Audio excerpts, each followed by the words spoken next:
You watched our last video, the pros and cons of dairy goats, and you decided, the pros and cons, and you decided, Austin's a dummy dumb. I want a goat. Kendra's right, they're great for me. Yeah. Well, before you go out and buy your goat, we want to give you some advice on how not to do that.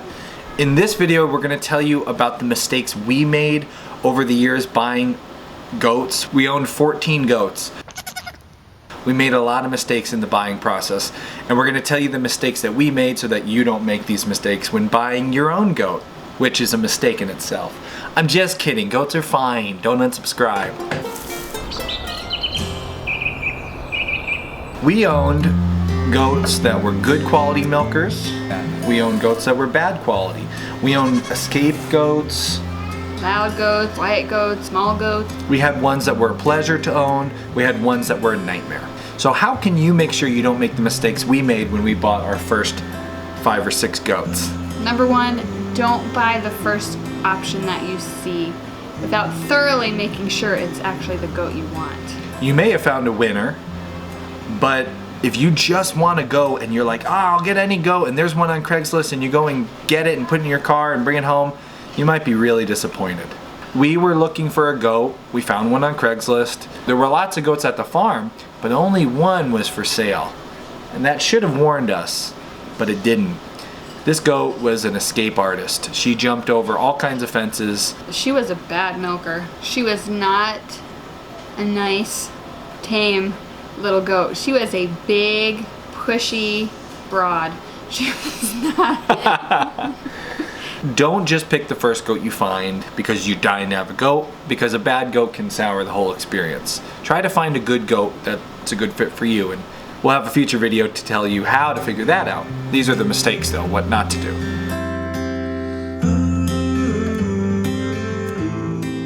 Austin decided one year that he wanted a goat in milk now. We had owned 3 or 4 different goats and always missed out on milk, and I was like, I've owned goats for years, I'm getting a goat in milk now. So we found some on Craigslist who were selling goats in milk. That day, it was pouring down rain. We called them up, they said, sure, come on over. We drove an hour and a half. Rainstorm, Get to blowing this wind. goat farm where they had all these sun-ins underneath their shelter because it was all rainy. And we went, well, we'll take that one. And we loaded them in the car.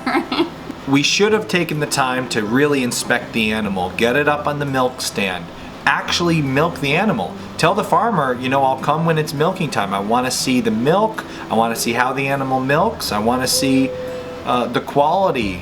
But we didn't, it was pouring down rain, we were like, that one right there, let's go. We didn't want to inconvenience the farmer. Don't be afraid of asking for them to take that goat out, for you to milk that goat yourself and taste the milk. Because that goat, when we brought it home, wound up having 2 extra teats, which is a big no-no with milk goats. And her milk tasted terrible. Yeah, so before you buy a goat, get it up on the milk stand, inspect the teats, inspect the animal, see how it does during the milking process.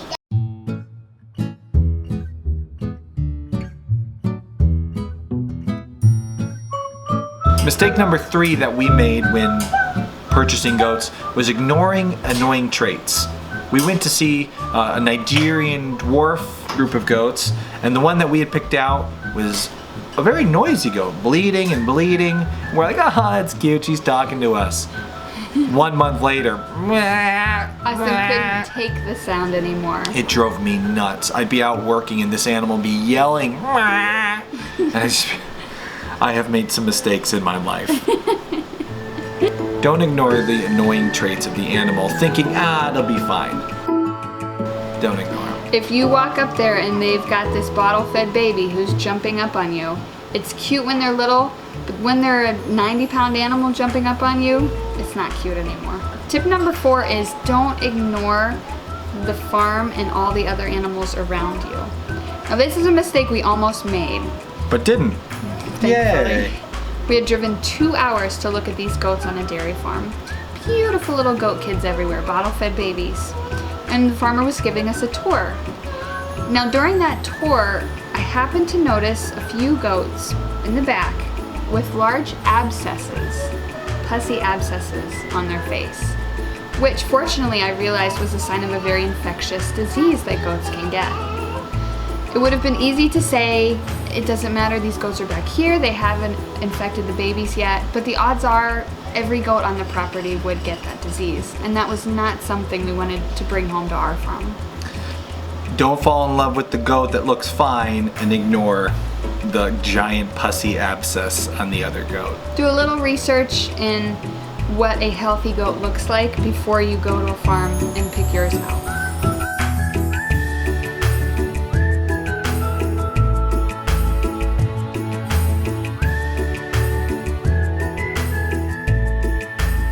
Finally, don't rush.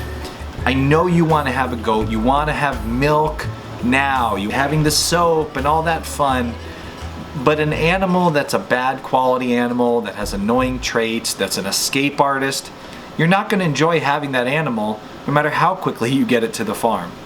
So don't rush, take your time. And look beyond Craigslist. Take your time when shopping and make sure that you have found the right goat. So how do you know if you've found the right goat or not? We have some great advice on how to find the right goat, which we'll share in our next video on goats. So make sure to subscribe so you don't miss it. Have any questions? We own 14 goats. We could probably help you answer them. Comments below, we check them every day.